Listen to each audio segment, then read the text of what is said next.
Şimdi bu PKK'nın dağa götürdüğü çocuklar sorununu yeni bir sorun değil. Denilebilir ki 84'ten sonra çok trajedik bir olay haline geldi ve özellikle de soru sormayacak, sorgulamayacak olan, küçük yaşta kolaylıkla biat edebilecek olan çocukları dağa götürdüler. Dolayısıyla bu sorun denilebilir ki 30 yıldan fazla olan bir sorundur. Ama ne yazık ki korku nedeniyle bir kısmı da işte Kürtlerin işte bu bir milli kurtuluşudur. Bir kurtuluş hareketidir.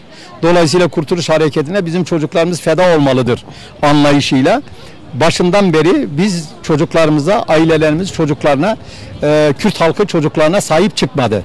Bu nedenle de PKK çok rahat bir şekilde ilkokulda dahil olmak üzere ortaokul, lise ve özellikle üniversitelerde de kitleler halinde gençleri ve çocukları dağa götürmeye başladı.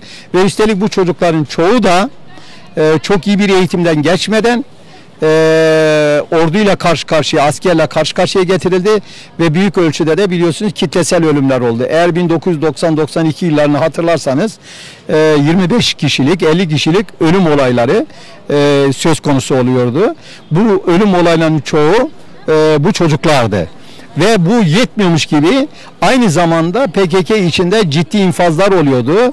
Ve bu infazların çoğu da üniversiteli gençlerden oluştuğunu tespit edebiliyoruz. Yani PKK'ya muhalif olanların yaptıkları açıklamalarda, bizim araştırma ve incelemelerimizde biz şunu görüyoruz ki dağa giden çocuklar bir dönem sonra olup bitenlerin kendi ideallerine uygun olmadığını, aslında Kürtlerin milli çıkarlarını temsil eden bir çalışma olmadığını, Kürtlerin haklarını savunan bir çalışma olmadığını, özellikle de denilebilir ki başka devletlerle olan ilişkilerini saptadıktan sonra muhalefet etmeye başladılar ve bu muhalefet edenler de denilebilir ki soru soran, bilgi bilen, kolaylıkla biat etmeyen çocuklardı ve üniversiteli gençlerdi. Çoğu da bunların infaz edildiler. Üçüncü önemli bir mesele vardı. PKK'ya götürdüğü insanlarla ilgili ailelerine herhangi bir bilgi vermiyordu. Ve denilebilir ki şu anda belki de 20 sene önce öldürülmüş olan gençler var ve bunlarla ilgili aileler haberdar edilemiyor. Son zamanlarda dikkat ederseniz işte 10 yıl önce sizin çocuğunuz öldü diye yeni taziye çadırları kuruluyor ve onu da aynı zamanda bir siyasi ranta dönüştürmeye çalışıyor. Onun için sorun alabildiğine ciddi bir sorundu. Denilebilir ki 23 Nisan 2014 günü bir milat oldu. Yani 23 Nisan'da Lice'de yine Kürt genç çocuklarının götürülmesinden sonra Mehmet Sinan Böçüm'ün ailesi Aysel Hanım, babası Erol'du zannedersem. Onların biliyorsunuz Fiskaya'da başlattıkları bir direniş oldu. Ve bu direniş denilebilir ki dalga dalga aslında yayıldı. Hem Kürdistan'da hem Türkiye'de aslında dünyada da yayılmaya başladı. Ama bu mücadele biliyorsunuz sonuç verdi. Çok vulgar bir şekilde, çok ilkel bir şekilde, hatta denilebilir ki çok vahşice ve bir sosyal eşkıyalığa yakışır bir şekilde gece vakti Böçüm ailesinin çocuğunun gözleri kapalı evin önüne bırakıldı. Daha sonra biliyorsunuz 7 aile belediyenin önünde bu konuda talep sahibi olmaya başladı ve bu talep öyle görünüyor ki büyüyecekti ve gerçekten de büyüdü. O zamandan bu yana ben Mehmet Sinan Böçüm'ün ailesinin denilebilir ki çocuğunun bırakılmasından sonra duvardan bir kiremitin çekilmiş olduğunu ve bu duvarın yıkılmasının kaçınılmaz olduğunu, PKK'nın eskisi gibi kolaylıkla çocuklarla ilgili politika sürdüremeyecek, keyfili içinde olamayacağını düşünüyordum. Gelişmeler de onu gösterdi ve ailelerin sayısı büyümeye başladı. Olay büyük bir kitlesel bir olaya dönüştü, bir harekete dönüştü denilebilir. Sivil, demokratik ve itaatsiz bir harekete dönüştü ve bu sivil, demokratik, barışçıl, itaatsiz hareket denilebilir ki bütün vicdanlara hitap etmeye başladı. Basına hitap etti, hükümete hitap etti. parlamentodaki siyasal partilere etki yaptı.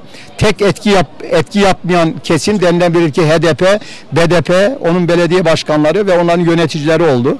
Aslında ben onların da etkilenmiş olduğunu düşünüyorum.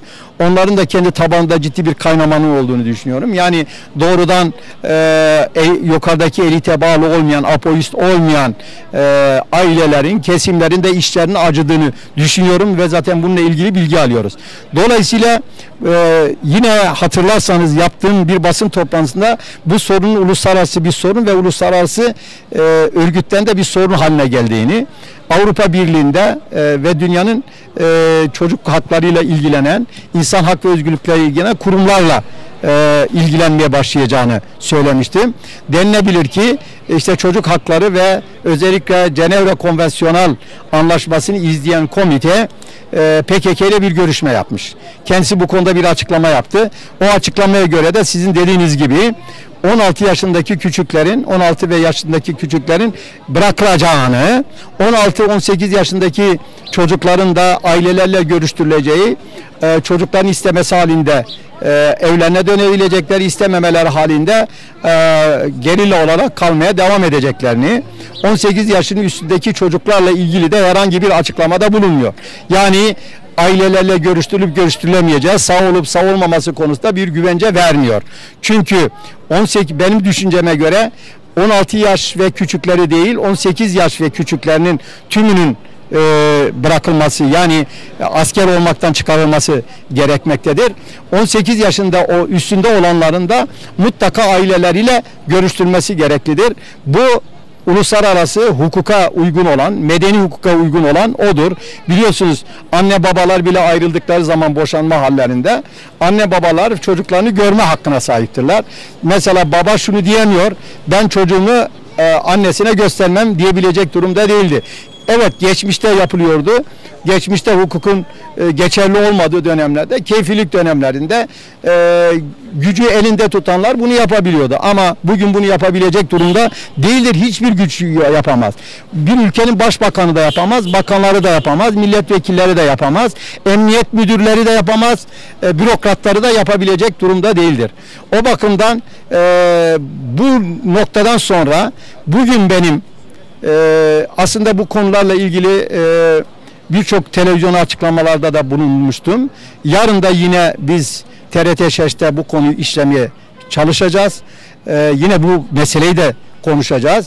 Ama bugün bu sorunlarla ilgilenen İngiltere'den bir arkadaşın bana verdiği bilgiye göre uluslararası kuruluşlar, insan hakları örgütleri bu sorunu çok ciddiye almış durumdadırlar. Belki büyük bir ihtimalle da bu kuruluşların bir takım heyetlerini buralara gönderip ailelerle görüştürme durumu söz konusu olacaktır. Şunu kesinlikle söyleyeyim. Bu direniş alabildiğine meşru bir direniştir, vicdani bir direniştir, adalete sağlayabilecek olan bir direniştir. Bu annelerin direnişi, babaların direnişi çok önemli bir direniştir. Bu direniş 110 ailenin direnişi değildir. Bir bütün olarak Kürt toplumunun, Kürt halkının bir direnişidir. Kimler haksızlık yaparsa yapsın. Bu hükümetse, hükümetin haksızlıklarına ve hukuksuzluklarına, adaletsizliklerine, vicdanı olmayan eylemlerine karşı çıkmak insani bir görevimizdir. Kürtlük adına bu işi yapan kim olursa olsun, hangi siyasal parti olursa olsun, hak ihlalleri yapıyorsa buna da karşı durmak gereklidir. Bu yeni bir bilinçtir. Bence Kürdistan'da yeni bir bilinç gelişiyor. Yeni bir hukuk bilinci gelişiyor. Yeni kendi kaderiyle ilgili, yani biz bir millet kendi kaderini tayin etmelidir derken, bizim kendi kaderimiz üzerinde birebir hak sahibi olmamız gereklidir. Yoksa bizim adımıza bir örgütün bizim kaderimizi tayin etmesi ve örgütün içinde de aslında örgütün tüm üyelerinin bilgisi olmadan bir küçük elitin, yukarıda tepedeki bir elitin, tıpkı 100 yıllık Türkiye Cumhuriyeti Devleti'nde Kemalist elitin yönettiği gibi, kaderimizi tayin ettiği gibi, PKK elitinin, Murat Karayılan'ın, Cemil Bayık'ın, Duran Kalkan'ın, üstelik toplumla ilişkisi olmayan bu insanların ve toplumda hiç tanımadığı insanların sadece kamuoyunda ve basında yazılanlarla tanıyabildikleri kadarınca insanların bizim üzerimizin, kaderimiz üzerinde söz sahibi olması söz konusu olamaz. Bizim bu bilinci geliştirmemiz gereklidir.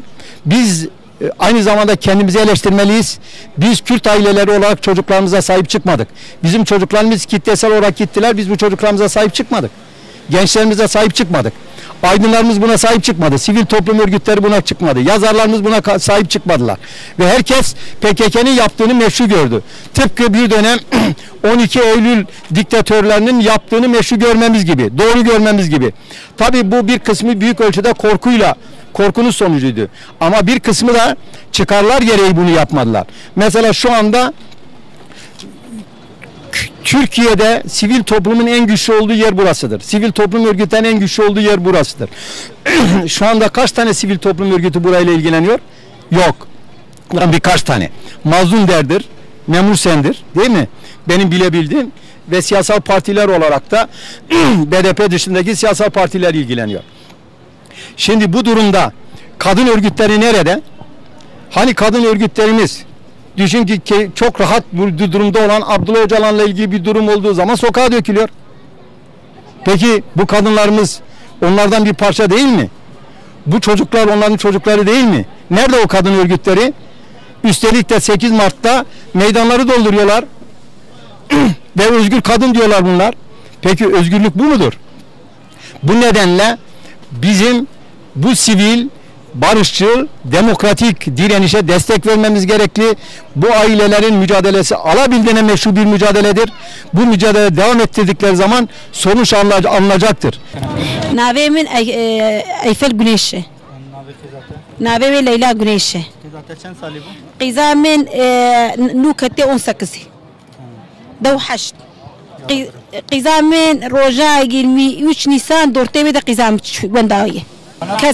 كسيلك از قزا خور نا پیوم از خوازه برا قزام بردن قزام بینه هر وره اف قزا جوی قزا پیو قزام تنه هر وره اف قزاگه وزاره مجوی کشکی پیو تنه وجبو خاطری خودی و پیغمبر کن برا قزام بین دوی درگه بردن و هرن تشکی من نبوارن ایوان بمره برا سب از قزا خود خوازم قزام وره دفتری خو قلمی خو و هر اقلا خو قزام اینو لیس اورنجیا لیسا سونیه قزام كتب سنابا براج geçmiş kiriye de sınavı qizam hine hebun ad khwazım qizam wara jdaga da kebe qizam bara wara de kebe oqla khwa har sınavı xo geçirmiş bir qizam oqla xwa bxwine